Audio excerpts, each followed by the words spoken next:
So it's a film about this multi-billion-dollar business, global community of women who write, read, and adore romance novels. It's a community that people don't know about, that they all assume they know about, and the characters are wonderful and extremely varied and funny. I made a film about the legendary war photographer Don McCullum, and he worked for the Sunday Times under its editor Harold Evans, and he was probably one of the greatest investigative journalists, ever. We've forgotten really how important newspapers used to be. Canadians really love documentaries, and I think the festival is fantastic. It's so well run, such a great mix of film. We wanted to do the film because we heard about the foodies that the chefs are following and are so respected, and they have such much influence in the culinary world. So we had never heard about this thing before. We just got so intrigued into it.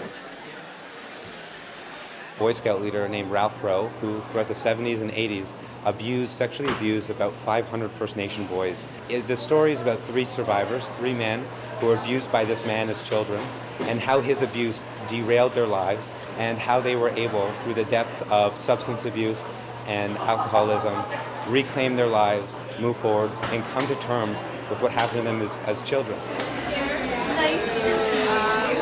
MUSSA is a movie about a 10-year-old kid, a refugee kid who lives in the worst neighborhood of Tel Aviv and studies in the best neighborhood of Tel Aviv, and decides that he's not speaking. For 5 years he didn't speak with no one, none of his friends or his teachers, and nobody knew why.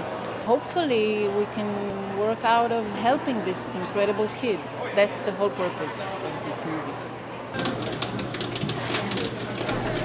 The movie's called Deep Web, and it's about the sort of anonymity and privacy movement on the internet. Then it focuses specifically on the rise and fall of the Silk Road market and the subsequent arrest and trial of Ross Ulbricht, who was being accused of running the Silk Road market. I think that we don't live in a world anymore where you can just pretend you don't care about technological issues. I had a conversation with Maureen Dowd from the New York Times a couple weeks ago, and she was like, well, how do I protect myself from getting hacked? And I was like, you still don't understand. You've already been hacked.